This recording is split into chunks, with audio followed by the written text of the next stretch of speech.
bien, entonces le voy a pedir en primer lugar que los que no son médicos nos creamos médicos. Listo, el médico, bueno, ya sabe que es médico, no hay ningún problema, pero todos aquí nos vamos a imaginar por un momento que somos doctores. Listo, entonces usted va a imaginar que llega un paciente donde usted está atendiendo y ese paciente le va a contar los síntomas que tiene. Entonces yo le voy a contar unos síntomas y usted me va a ayudar a diagnosticar a ese paciente. ¿Listo? ¿Cuántos están preparados? A ver, los doctores levanten la mano, todos los doctores levanten la mano.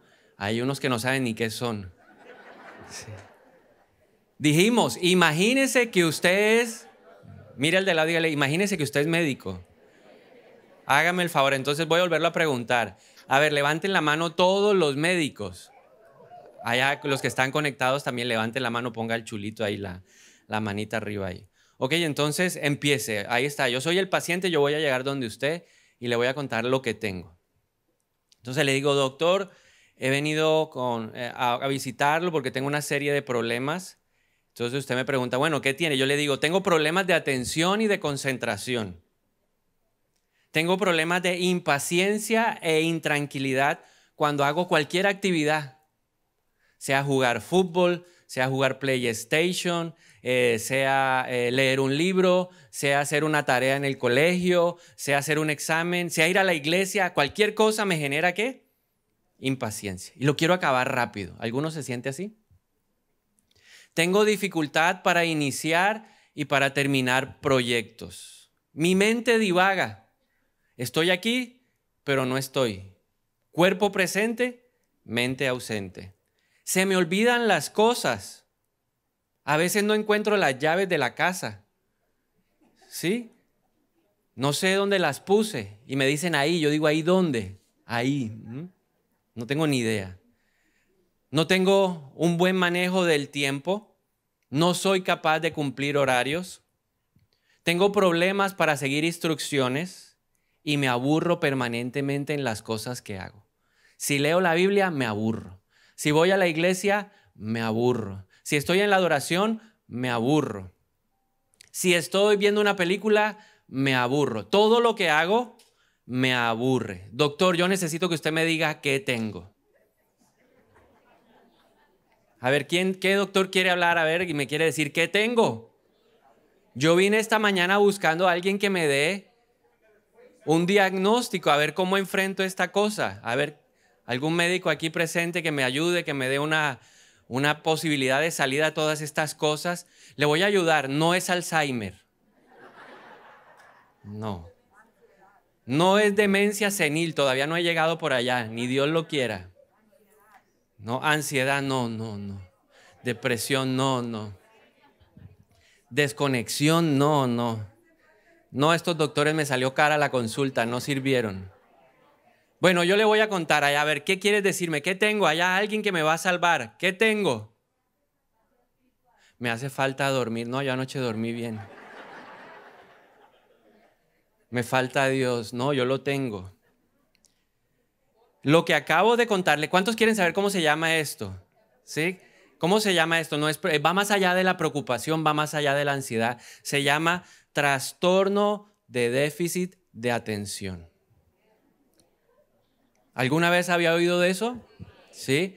Entonces, esa persona que acabo de escribir es una persona que sufre de déficit de atención y de hiperactividad.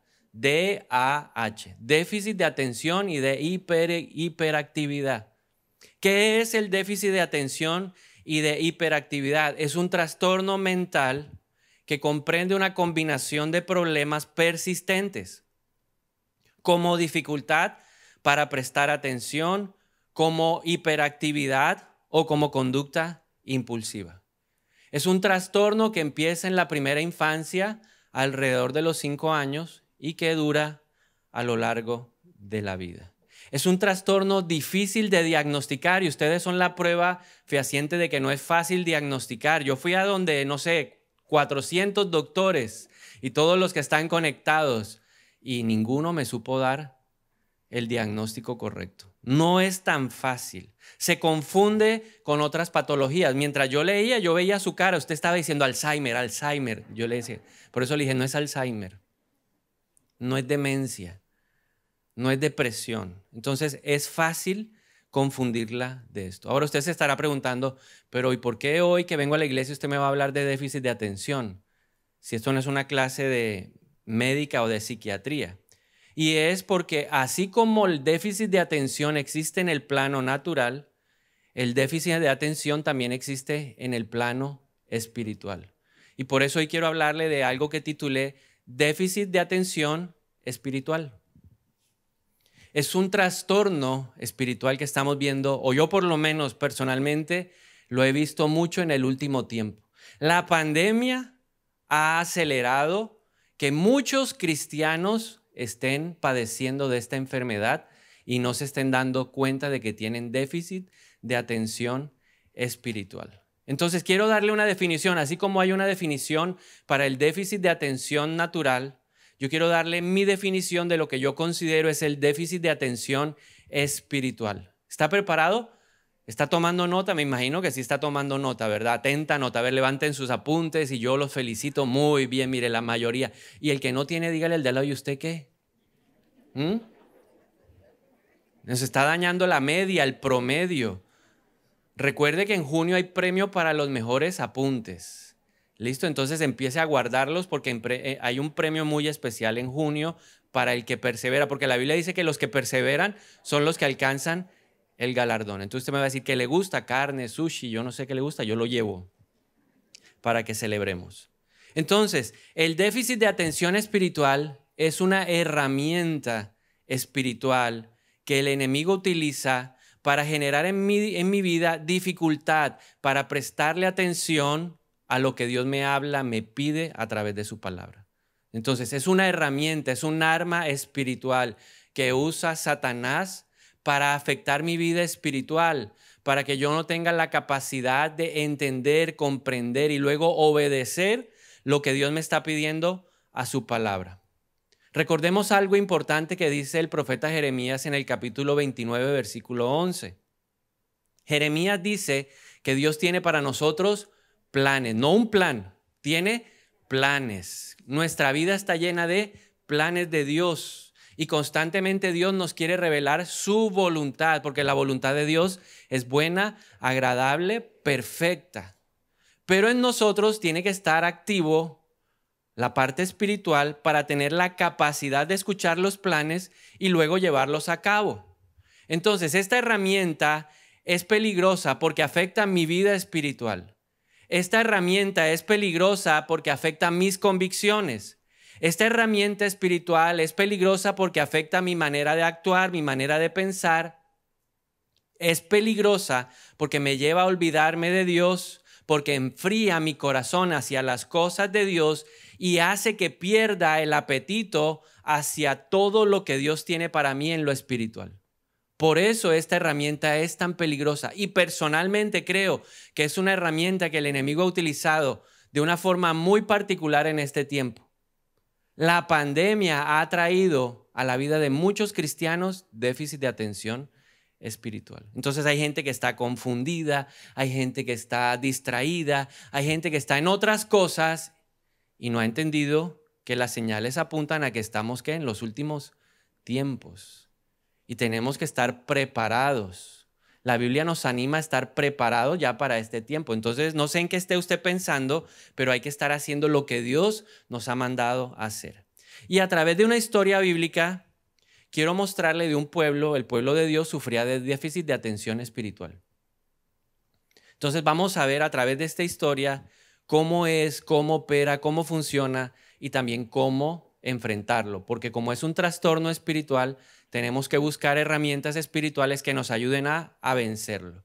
Entonces le voy a pedir que me preste mucha atención porque me voy a basar en 2 libros bíblicos que usted después puede leer en su casa, pero necesita tener extremada concentración, que no le falte la atención, porque si usted no me presta atención, usted tiene déficit de atención espiritual. Así que mira al de lado, dígale, fíjele, obsérvelo a él, préstele mucha atención, ¿sí? Porque no, más de uno está, aunque tenga el tapaboca, yo me doy cuenta que usted está bostezando. Se le ven los ojos, así se le escurre la lágrima. Entonces, ¿preparado? Listo, entonces, ¿qué es lo que está pasando? Voy a resumir. Dios saca a Israel de Egipto, lo lleva a la tierra prometida, pero resulta que en la tierra prometida el pueblo como que no se portó muy bien. Siempre tuvo una batalla ahí entre servir a Dios y servir a los dioses que estaban en ese lugar. Y Dios le dio muchas oportunidades al pueblo de corregir la conducta. Envió a muchísimos profetas, pero a ninguno de ellos escuchó. Y finalmente, bueno, por allá en el año 586, un tipo llamado Nabucodonosor entró a la ciudad de Jerusalén, la destruyó y se llevó a una cantidad de gente a vivir a Babilonia. Eso había sido profetizado por los profetas, especialmente el profeta Jeremías le había dicho a la gente, ustedes van a vivir en Babilonia. ¿No les gustó Egipto? Bueno, ahora van para Babilonia, pero allá Dios va a hacer algo especial. Entonces, Dios restaura y en Esdras capítulo 1, ¿verdad? Dios despierta el espíritu de un hombre llamado Ciro. Ciro era el rey de Persia. Y Ciro da un decreto que se lo quiero compartir. Esdras 1, vamos a leer el capítulo 1 del versículo 1 al 5. Entonces estamos ahí, el pueblo va a recibir una oportunidad de regresar, pero tiene una tarea espiritual y vamos a resaltar, usted me va a ayudar a identificar cuál es la tarea. ¿Listo? ¿Sí? 4 que están despiertos y los demás.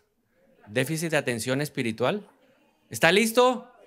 Ah, bueno, muy bien. Entonces leamos. Vamos a leer ahí con precisión y voz de trompeta la palabra de Dios. Dice, en el primer año de Ciro, rey de Persia, y para que se cumpliera la palabra del Señor por boca de Jeremías, el Señor despertó el espíritu de Ciro. ¿Cómo estaba el espíritu de Ciro?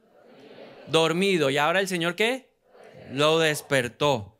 Quien hizo pregonar por todo su reino oralmente y por escrito diciendo, así ha dicho Ciro, rey de Persia, el Señor Dios de los cielos me ha dado todos los reinos de la tierra y me ha comisionado para que le edifique un templo en Jerusalén que está en Judá.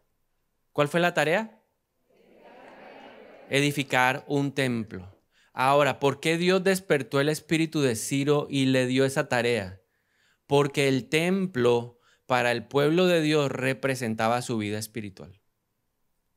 El templo era el eje, el centro de la vida espiritual del pueblo de Dios. Por eso el Señor despierta el espíritu de Ciro y le comisiona para que lleve una tarea espiritual.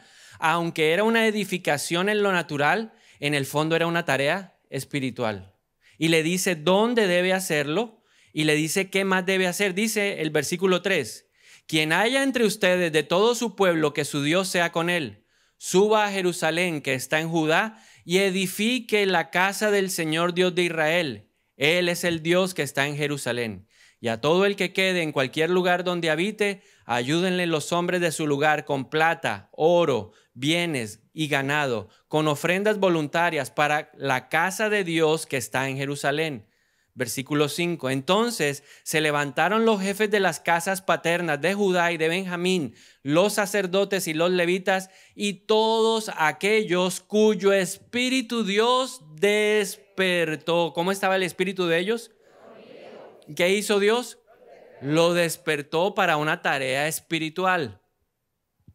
Dios nos ha visto y en ciertos momentos de nuestra vida, ¿qué hace? Despierta el espíritu. Ahora, el espíritu de nosotros ya está despierto, pero el Señor hace que nuestro espíritu se avive en ciertas cosas para poder llevar a cabo los planes de Dios. El primer plan de Dios es que nosotros seamos salvos, que nosotros no nos condenemos, que pasemos la eternidad con Él. Y viene el Señor y despierta nuestro espíritu y nosotros conocemos de Cristo y ahí tenemos nuestro nombre ya garantizado en la lista del libro de la vida eterna. Eso es lo primero. Pero la vida cristiana no termina ahí, porque si terminara ahí, simplemente el Señor diría, haga la oración, confiese con su boca que Jesús es el Señor y nos iríamos para el cielo. Pero si nos quedamos en la tierra, es porque Dios tiene más planes, más cosas que nosotros necesitamos hacer. Entonces, el Señor despertó el espíritu de ellos para que ellos subieran a edificar la casa del Señor que está en Jerusalén. Entonces, piense en qué cosas espirituales Dios le está hablando y le está diciendo, despiértate para que lo vayas a hacer. En esta pandemia, creo que a mucha gente el Señor le ha estado hablando o le está hablando en este tiempo y le está diciendo, despierte, hermano, vuelva a congregarse.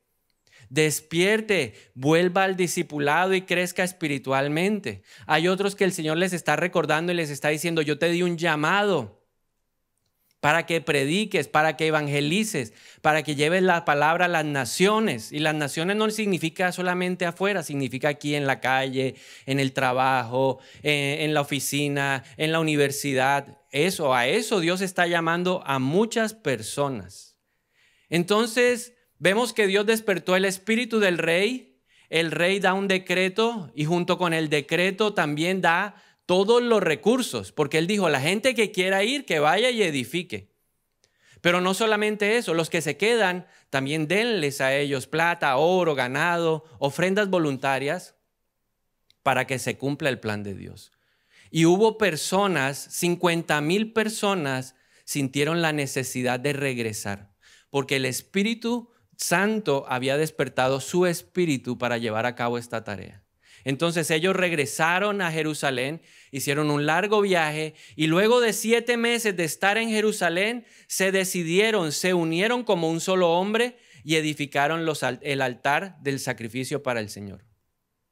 Esto que le acabo de mencionar está en Esdras capítulo 3, ya saltamos del 1 al 3. Entonces regresaron 50,000 personas, entre sacerdotes, y hay todo un listado de todos los que regresaron y esa gente se unió y empezaron la tarea de edificar la casa del Señor, porque la casa de Dios había sido quemada por Nabucodonosor años atrás. ¿Qué fue lo primero que hicieron? El altar de los sacrificios, el lugar donde ellos podían ofrecerles sacrificios al Señor. Pero ahí como que la cosa se puso lenta. Y después de un tiempo, 2 años después, casi 2 años después, Esdras 3:8 dice que 2 años después, en el segundo mes, comenzaron a echar los cimientos del templo. Empezaron ya lo que era la edificación del edificio principal. Y cuando terminaron de poner los cimientos, de fundir los cimientos, se hizo un gran alboroto en ese lugar. Entonces la gente gritaba, la gente lloraba, unos de alegría y otros de tristeza. ¿Por qué? Porque el templo para el judío era su vida espiritual, era la esencia de la nación, era lo que les daba identidad como pueblo de Dios. Entonces, los que no conocían el templo que había sido destruido, que habían nacido allá en el cautiverio en Babilonia, pues celebraban y gritaban de alegría. Sí, así como ustedes gritan de alegría. Ahora vamos a dejar que los que no hablaron lloren. Y había otros que lloraban.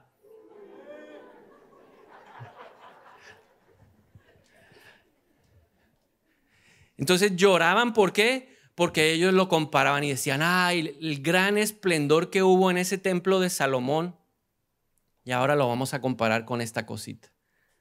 Pero finalmente ellos estaban ahí cumpliendo una labor espiritual. Ahí iban avanzando. Pero en Esdras capítulo 4 la historia da un giro. Y aquí tenemos que aprender algo muy importante. Todo lo que Dios comisiona tiene oposición. Todo lo que Dios te mande a hacer tiene oposición. Todo. ¿Por qué?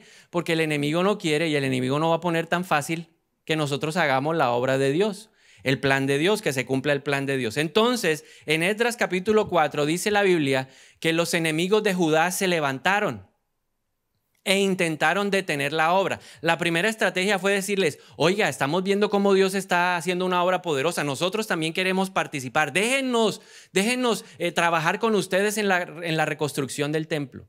¿Y qué le dijeron los judíos? No, Señor, porque no vamos a mezclar las cosas de Dios. Dios nos mandó a nosotros, no a ustedes. Entonces ellos dijeron, no nos van a dejar participar, ok. Entonces mandaron carta a los reyes de Persia diciéndole, mire, aquí hay un grupo de gente que se ha puesto aquí a levantar el templo y queremos recordarle a su majestad que este pueblo y esta gente siempre ha sido rebelde. Y ahí, a través de eso, lograron detener la reconstrucción. ¿Cuánto tiempo estuvo detenida la obra del Señor? 15 años. Ahora, yo quiero que usted piense y asocie por un momento qué ha traído la pandemia a su vida espiritual. Usted no sabe la cantidad de gente que me encuentro así por casualidad y créame, yo a ninguno voy y le pregunto, ¿qué hubo? ¿Cómo está? ¿Y usted qué? No lo he vuelto a ver, no. La gente se me acerca y me dice, no he ido a la iglesia, pero conectado, vea, online.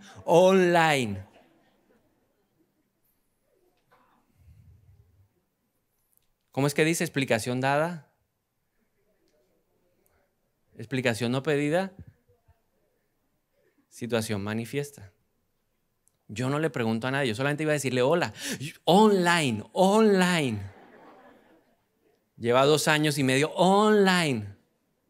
Bueno, esta gente detuvo la obra y la abandonó. Renunciar a lo de Dios es fácil. Completar la tarea de Dios es lo difícil. Completar lo que Dios te manda hacer es lo que es realmente ahí complejo. Y esta gente lo abandonó.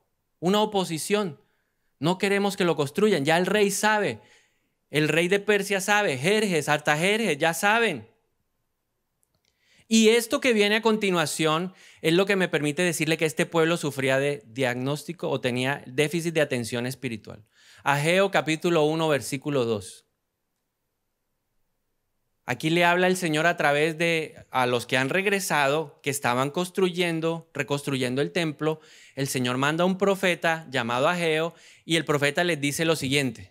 Vino palabra del Señor al profeta y dijo, así ha dicho el Señor de los ejércitos. Este pueblo dice que aún no ha llegado el tiempo en que sea reedificada la casa del Señor. ¿Qué es lo que dice esa gente que tiene déficit de atención espiritual? No ha llegado el tiempo. ¿Cierto? Él me dice, estoy online. Y yo le digo, ¿por qué no ha ido? Porque todavía no ha llegado, ¿qué? El tiempo. ¿Ha escuchado gente que le ha dicho eso? Uy, ayer me encontré uno y dije, tenía años de no verlo. Online. ¿Por qué? Porque decimos que no ha llegado el tiempo de tomar y de retomar la tarea de Dios. ¿No será que tal vez tú eres uno de los que dices, no ha llegado el tiempo de congregarme otra vez? O tal vez eres uno de los que dices, no ha llegado el tiempo de ir a un equipo de crecimiento, todavía no ha llegado el tiempo. Va a llegar el tiempo, pero aún no ha llegado el tiempo. Voy a esperar que la pandemia se vaya, y si no se va, nunca llegará el tiempo. O no serás de los que dices, no hay tiempo para discipularme, no ha llegado el tiempo aún para ser el discipulado, no me siento preparado, no tengo el tiempo. ¿O será que dices, no ha llegado el tiempo de leer la Biblia? ¿Qué pasó en esos 15 años? ¿Por qué el Señor les dijo, oiga, ustedes todavía están diciendo que no ha llegado el tiempo cuando 15 años atrás pasó lo que nadie creía que iba a pasar? Porque un rey decidió liberar a los esclavos y no siendo suficiente de liberarlos, le da plata, oro, ganado, ofrendas para que vayan a construir la casa del Señor. Una cantidad de excusas. Entonces las excusas, y como ya habían dejado a un lado la tarea de Dios, ellos se enfocaron en sus vidas. Pero el problema es que Dios no estaba en su vida.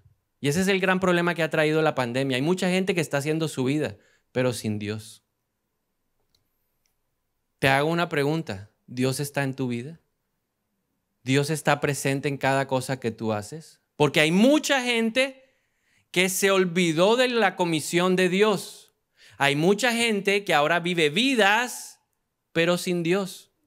Ellos se dedicaron a hacer lo que creían que era bueno, lo que era correcto, y en absoluto no era malo. Lo que el pueblo se dedicó a hacer en esos 15 años no era malo. Ellos empezaron a construir sus casas, empezaron a reedificar la ciudad, empezaron a trabajar en la tierra porque ellos necesitaban comer. Le hago una pregunta, ¿eso es malo? ¿Es malo que yo vaya a la finca? ¿Es malo que yo vaya a la playa? ¿Es malo que yo salga de viaje? No. El problema es que yo lo quiero hacer ahora todos los domingos. ¿Por qué? Porque yo estoy online.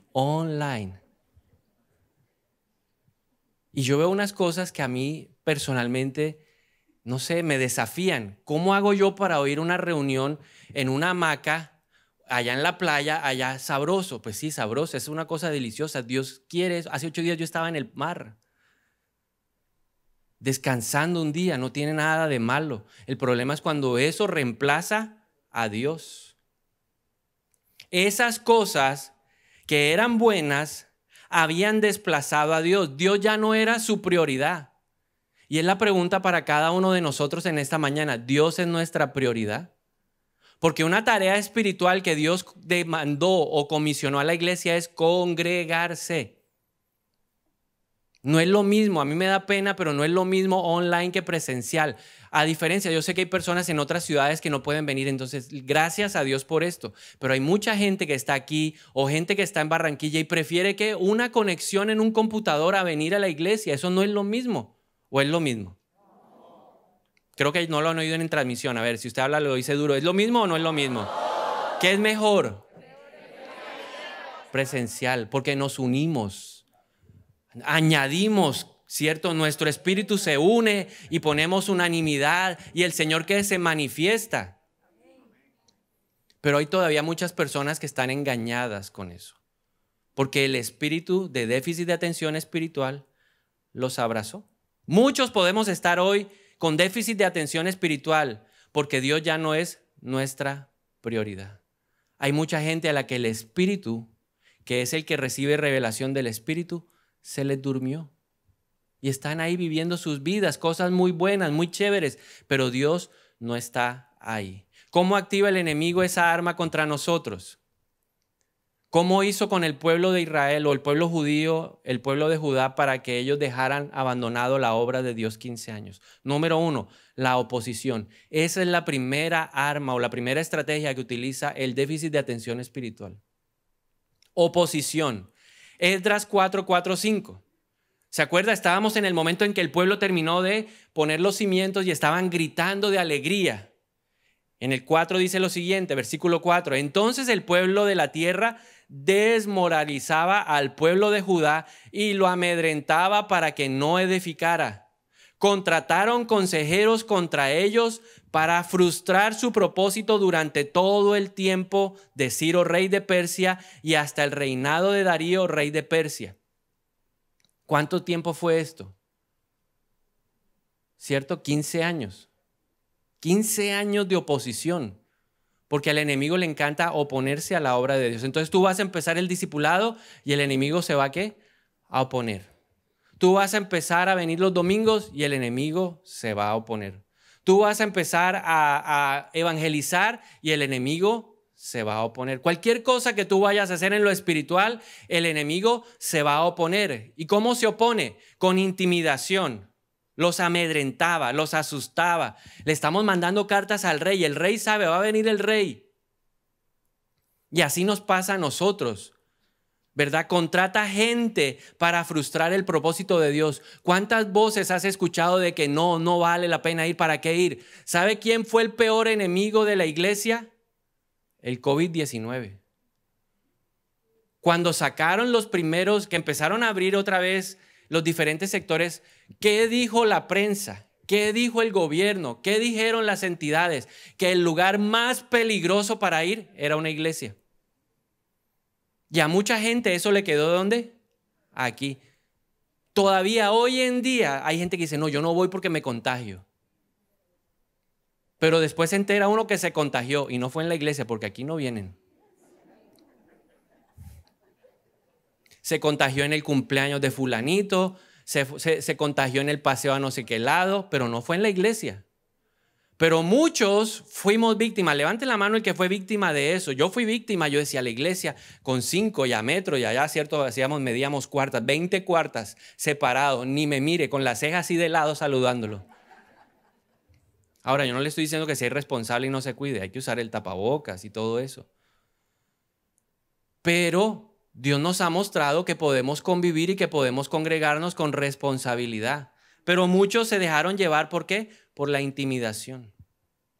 Muchas personas, sus propósitos espirituales hoy están frustrados, producto de esos consejos que fueron hace 2 años. Porque si no se ha dado cuenta, eso fue hace 2 años, ya han pasado 2 años. Y todo ha ido cambiando, ha ido evolucionando. Entonces, entienda eso. Todo lo de Dios tiene oposición y la oposición busca postergación. Lo que el enemigo quiere es que yo a través de la oposición me canse, sienta ya como agotamiento y entonces postergue lo que es impostergable. Porque lo de Dios es impostergable. Lo de Dios se tiene que cumplir, porque todo lo que sale de la boca de Dios se cumple en el sí y en el amén. Si Dios lo dijo, así se hará. Ahora, ¿cuál es el gran problema? Que lo de Dios sí se va a cumplir. El problema es si tú lo vas a cumplir. Porque si Dios ve que tú eres la piedra de obstáculo, ¿qué es lo que va a hacer? Permiso, mijo, y trae a otro. Y ustedes pues, ay, pero si yo iba a ser el predicador, se quedó fuera, mijo. Se la perdió. Lo que Dios tenía preparado para ti, se lo tuvo que dar a otro, porque Dios no se va a quedar esperando. Este es el tiempo. Dios sabe que hay un tiempo para cada cosa. Y entonces usted diciéndole, Dios, úsame, pero despiértate, despiértate, capacítate. He escuchado a muchas personas decir, yo quiero ser pastor. ¿Y dónde se está formando, mijo? ¿Qué le va a enseñar a la gente? No sabe ni siquiera cómo interpretar la Biblia, entonces ¿qué le va a enseñar a alguien? Estudie, capacítese. La oposición activa en nosotros el desinterés por las cosas de Dios. Ya no me interesa la iglesia, ya no me interesa el discipulado. Eso de equipo de crecimiento y tener libre el líder, qué pereza, qué jartera. Y Dios está viendo. Y Dios está ahí diciendo, pilas, hoy te está trayendo una palabra para que tú te despiertes. Mira el de al lado, dígale, despiértate. Es hora de ¿qué? De despertarse. Segunda forma como el enemigo activa el déficit de atención, la distracción. ¿Cómo define el diccionario la palabra distracción? Distracción es una acción que nos lleva a poner nuestra atención en otra cosa. ¿Qué dijo Mateo 6:33? ¿O qué dijo Jesús en Mateo 6:33? Busquen primeramente el reino y lo demás vendrá por añadidura. O sea que un hijo de Dios tiene que estar concentrado en las cosas ¿de dónde? Del reino. ¿Usted es hijo de Dios? 5 que son hijos de Dios, los demás están distraídos ahí. ¿Será? Está como los videos de teens. Y les ponen, están pensando todavía. ¿Cuántos hijos de Dios? Entonces, como hijo de Dios, lo prioritario debe ser el reino, buscar el reino. Ese debe ser el propósito de nuestras vidas. Dios es el único capaz de hacer que las cosas sean gratificantes, interesantes, atractivas. Dios es el único que lo puede hacer. Pero ¿qué es lo que pasa? Que la distracción hace que nosotros perdamos el enfoque correcto de la vida y cambiamos lo que es realmente importante por otras cosas. Esta gente tenía que estar edificando el templo y cuando terminara el templo Dios les iba a dar todo lo necesario para edificar sus casas, para que las cosechas fueran numerosas, pero ellos invirtieron las prioridades. Y entonces están viviendo un tiempo que ni siquiera ellos son capaces de entender, porque llega el profeta y les dice, oiga, piensen en esto. Siembran mucho, cosechan poco. Reciben salario y se va como bolsillo roto. ¿A cuánto les pasa así? Que llega la plata y ¡ah! ¿Y qué estará pasando? Y el pueblo andaba así como, ¿y qué estará pasando? Dios mío, no entendemos. Y le dice, oiga, y ustedes, piensen en esto. ¿No se han dado cuenta que están en un tiempo de sequía? Que hace tiempo no llueve, que la tierra no produce nada. Y ahí fue cuando ellos dijeron, ay, no entendemos, díganos, profeta, ¿qué es lo que pasa? Se olvidaron de la tarea espiritual. Hay muchas cosas que le está pasando al pueblo de Dios y la gente está preguntando, ¿y qué estará pasando? ¿Y por qué a mí me está sucediendo eso? ¿No será que usted dejó hace rato la tarea de Dios? ¿No será que hace rato usted se concentró en otras cosas, se distrajo en otras cosas, se distrajo en cosas que parecen gratificantes, interesantes, pero que no lo son? Porque sin Dios nada es gratificante. ¿Qué dice la Biblia?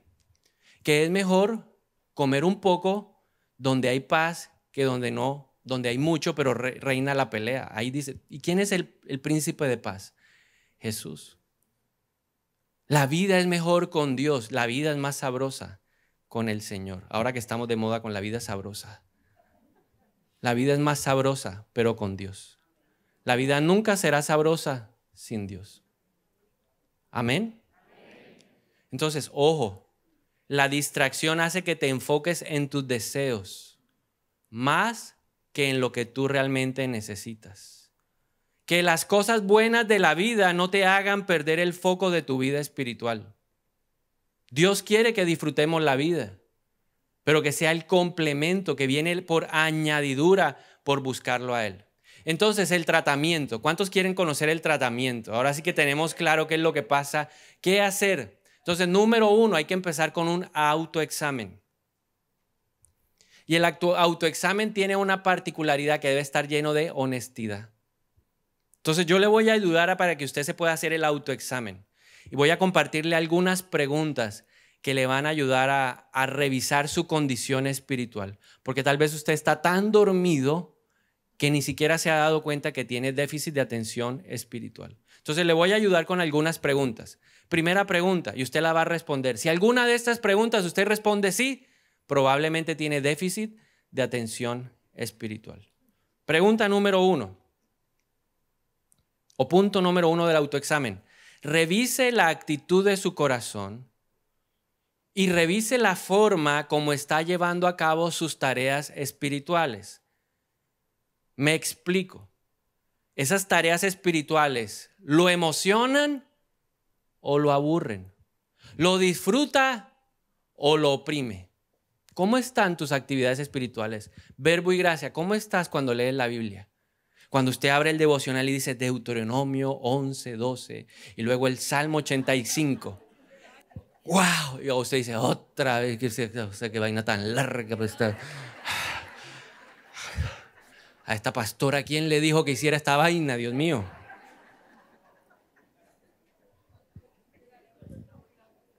Sí, porque yo cuando me siento así le digo, es culpa de ella. Yo le dije que menos versículos. Cuando llega el domingo y tu pareja te dice, tu esposo, tu esposa, mi hijo, vamos a la iglesia. Y usted dice, otra vez. ¿Lo disfruta o lo aburre? ¿Se están respondiendo la pregunta? Segunda pregunta del autoexamen. ¿Cuánto tiempo inviertes en tu vida espiritual? ¿Cuánto tiempo inviertes en tu vida espiritual? Saque la cuenta. ¿Le invierte cuánto porcentaje de su vida espiritual, de tiempo a su vida espiritual? Hace un par de días o hace unas semanas escuchaba a una persona que me la encontré también por casualidad. Y yo, ¿qué hubo? ¿Qué ha habido? No, pastor, no he podido, no tengo plata, usted viera la situación. Y yo entendí, yo dije, sí, es que esta condición, qué situación tan difícil. Yo me identifiqué, pero fue más duro cuando yo llego a la iglesia y me encuentro a otro. Y le digo, oiga, ¿y cómo va? No, pastor, aquí. Y esa bicicleta, no, me vine en bicicleta porque no tenía plata para el pasaje, pero fui donde el vecino y le dije, présteme la bicicleta, que yo voy para la iglesia. Y yo dije, y yo pobreteando al otro. Ese me dio una bofetada. ¿Por qué? Porque él dijo, no importa que haya limitación, yo de alguna manera voy a ir a la casa del Señor. Entonces hay muchas excusas para decir no puedo, no tengo, es que no, me falta, no ha llegado el tiempo, no ha llegado el tiempo. Pero eso nos deja ver cómo está la condición espiritual. De 1 a 5, califícate. Siendo 5 muy constante, 1 nada, 0, inconstante total. En lectura de la Biblia, en oración, en congregación, en discipulado. Del 1 al 5, califícate en eso. Tú mismo, sea honesto delante de Dios y dile, me rajé en esto, me rajé en esto, me rajé en los 4. Calificación, rajado.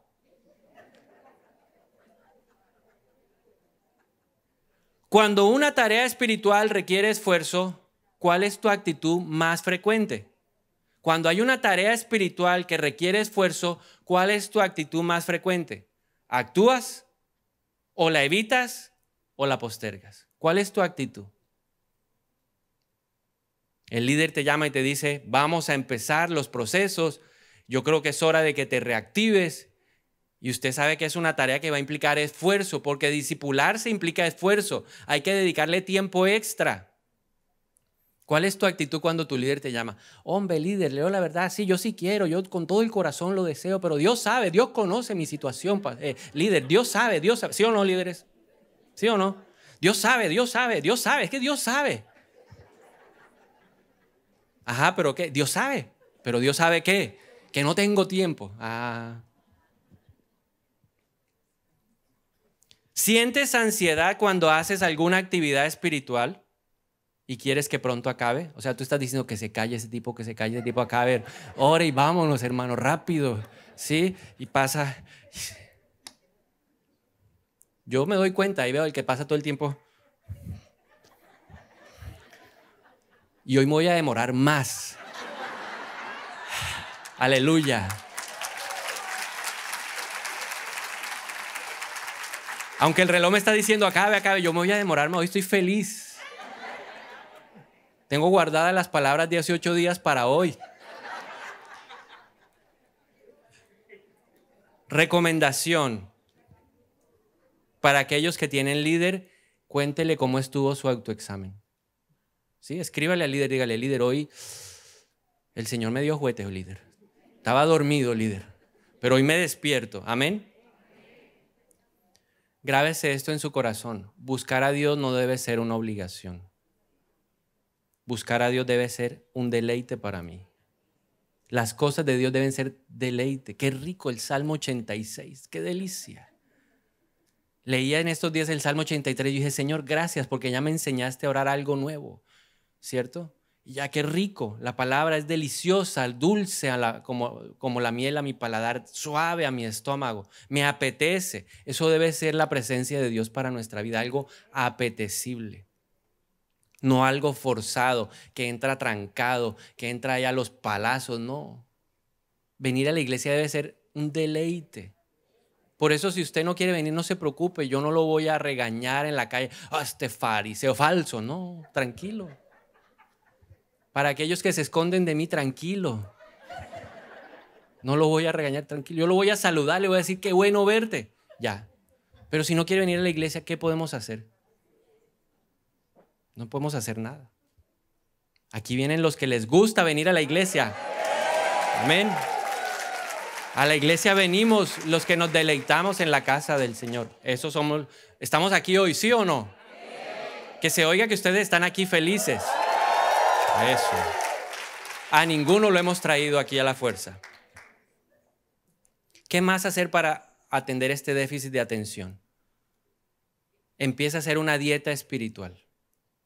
¿Qué significa eso? Empiece a cortar cosas que son buenas, pero que lo están distrayendo de las cosas espirituales. Entonces tiene que ir a la finca, vaya el sábado. Tiene que ir a la finca, vaya el viernes. Tiene que atender el negocio. 6 días trabajarás, 1 descansarás. O dedíquele al Señor un ratico de 9 a 10:30 y a las 10:30 se va a trabajar. ¿Listo? Hágalo de esa manera. Empiece la dieta espiritual. Número 3, tome la decisión de avivarse. Haga todo lo que tenga que hacer para recuperar su primer amor con Dios. Y le recuerdo definición de amor. Amor es una decisión. Yo decido, yo voy a ir al equipo de crecimiento, yo voy a buscar a mi líder, yo voy a empezar el proceso de discipulado, yo voy a ir otra vez a compartir, yo voy. Lo que tú hacías al comienzo cuando decías, wow, es que Dios es re guau, re contra guau, hiper mega guau, ahora vuélvelo a hacer. ¿Qué es lo que dice Apocalipsis 2, 4, 5? Vuelve al primer amor. Se necesita. ¿De quién depende? De mí, de cada uno. Es una decisión personal. El avivar el amor es personal. Y te quiero compartir un cuarto punto, que es un consejo que aprendemos de Jesús. En sus momentos más complejos, el Señor estaba rodeado de los íntimos. ¿Y quiénes eran los íntimos de Jesús? Pedro, Juan, Jacobo. Eran sus íntimos. Y cada uno de ellos tiene una representación profética de las personas que nos deberían rodear a nosotros. Por ejemplo, Pedro, ¿qué representa? Personas de fe. Yo debería estar rodeado de personas que tienen fe, personas que tienen un caminar sólido con Dios, que son como una roca espiritual. Esa es la gente que debería rodearme a mí. Para que cuando yo me esté durmiendo, me den golpecitos en la cara y me digan, ¿qué hubo, papito? Despierte pues. Hágale, usted lo veo así como, venga, apullengue, ¿cierto que lo llaman a uno?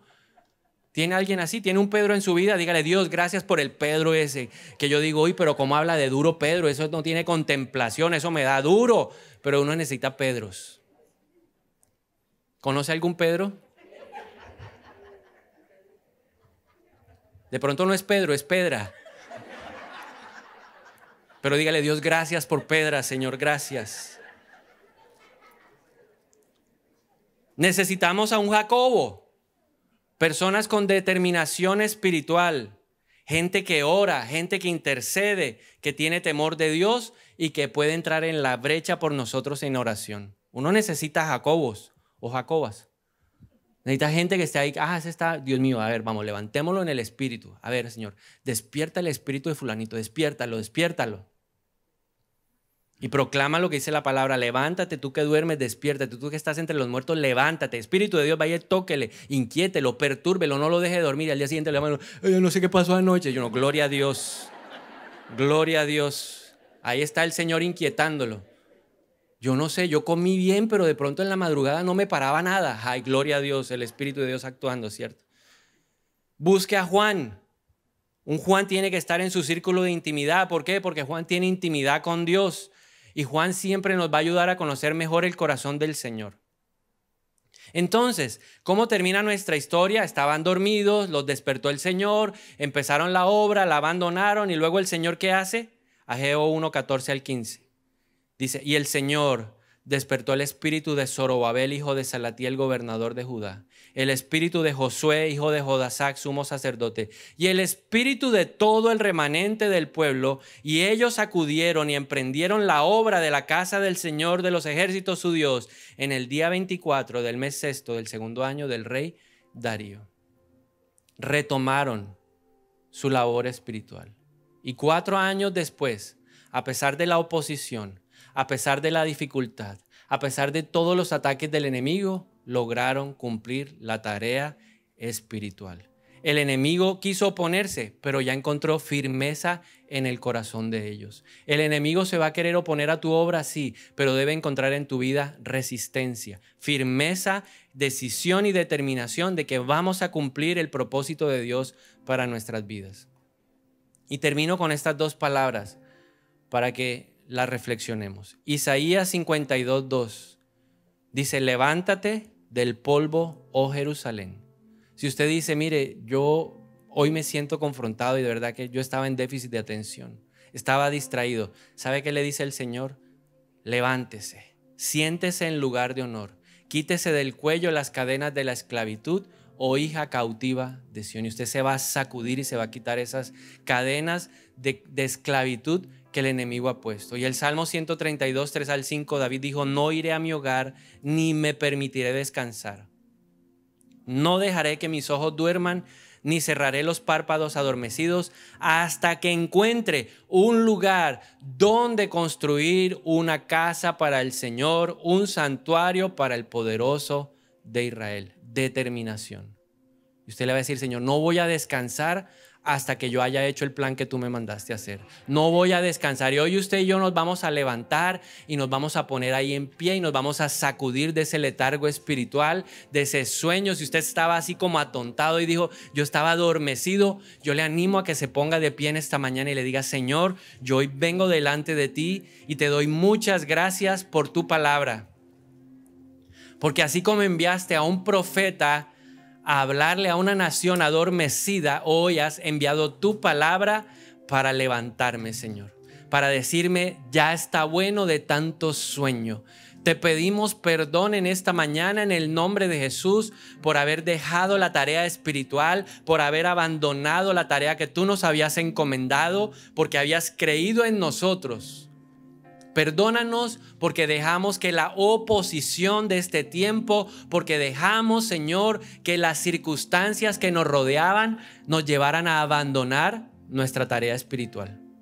Perdónanos, Señor, porque si hemos sentido aburrimiento, pereza, jartera de las cosas tuyas, Señor, porque hemos perdido el hambre espiritual, porque ha llegado a tal punto la distracción que cosas muy buenas terminan ocupando el primer lugar que debería ser para ti. Hoy te pedimos perdón por la idolatría. Te pedimos perdón en el nombre de Jesús porque hemos puesto nuestras miradas en cosas diferentes, porque no hemos sido obedientes a tu palabra que dice: busquen primeramente el reino y lo demás vendrá por añadidura. Perdónanos, Señor, por desplazarte. Perdónanos por cambiarte. Hoy te pedimos, Señor, de verdad, de corazón, perdón en el nombre de Jesús. Perdónanos por nuestra inconstancia, perdónanos por nuestro doble ánimo, perdónanos porque no hemos sabido librar la batalla espiritual para impedir que este enemigo obre, actúe, opere en nuestra vida, retardando el cumplimiento de tu plan para nosotros en este tiempo.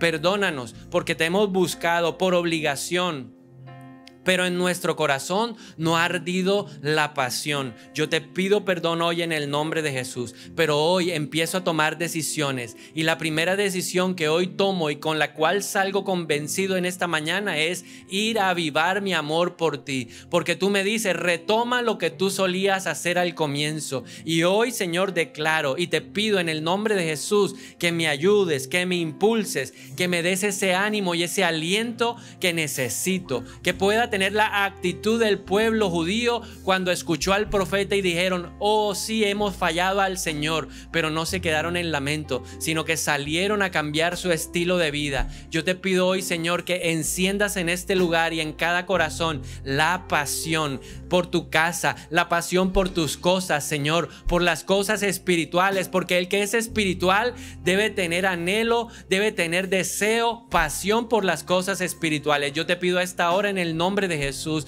que empieces a encender esa llama en nosotros, que hoy se ha derramado en nuestros corazones el poder del Espíritu Santo, porque sin el Espíritu de Dios estamos condenados a fracasar. Yo necesito la pasión del Espíritu, yo necesito el fuego y el poder del Espíritu Santo en el nombre de Jesús. Pero también nos levantamos y reprendemos de nuestra vida ese sueño que nos cayó, esa pereza que llegó, ese adormecimiento que llegó y que nos abrazó en el nombre de Jesús. Todo espíritu de intimidación, todo espíritu de distracción, yo lo reprendo de mi vida en esta mañana en el nombre de Jesús. Todo lo que vino a mi vida y trajo un velo, como que me tiraron tierra a los ojos y no puedo ver la verdad de Dios, se va de mi vida ahora, fuera. Renuncio en esta mañana en el nombre de Jesús a todo atontamiento, a toda pereza, a toda lentitud, a todo letargo espiritual, a todo lo que ha traído a mi vida decaimiento, apatía, desidia, fuera en el nombre de Jesús. Y empiezo a orar para que hoy el Espíritu de Dios cumpla su palabra. Espíritu de Dios, tú eres fiel a la palabra y tu palabra dice en Ezequiel 36:26 que tú eres capaz de remover el corazón endurecido. Por eso hoy pongo mi mano sobre este corazón y pido en el nombre de Jesús que a esta hora se ha removido la piedra, la dureza, la indiferencia, la apatía, la desidia, la negligencia. Fuera, remuévela ahora, remuévelo, Espíritu de Dios, y trae a mi corazón ahora un corazón, pon un corazón aquí ahora de carne, un corazón dócil, un corazón tierno, un corazón sensible a tu voz, en el nombre de Jesús, en el nombre de Jesús. Y el Espíritu de Dios está haciendo esa obra. Gracias, Señor. Que empiece a arder aquí, en tu casa, pasión por ti. Que la pasión que había en David, que dijo, no voy a dormirme hasta que haya completado. Hoy nos sacudimos, y si usted sentía ese sueño, esa pereza espiritual, yo le animo a que usted se sacuda, sacúdase las manos, sacuda su cuerpo, sacuda su ropa de ese espíritu inmundo. Ahora mismo nos sacudimos, nos quitamos ese yugo de esclavitud y empezamos a proclamar que somos apasionados. Somos apasionados por la presencia de Dios. Busco tu rostro.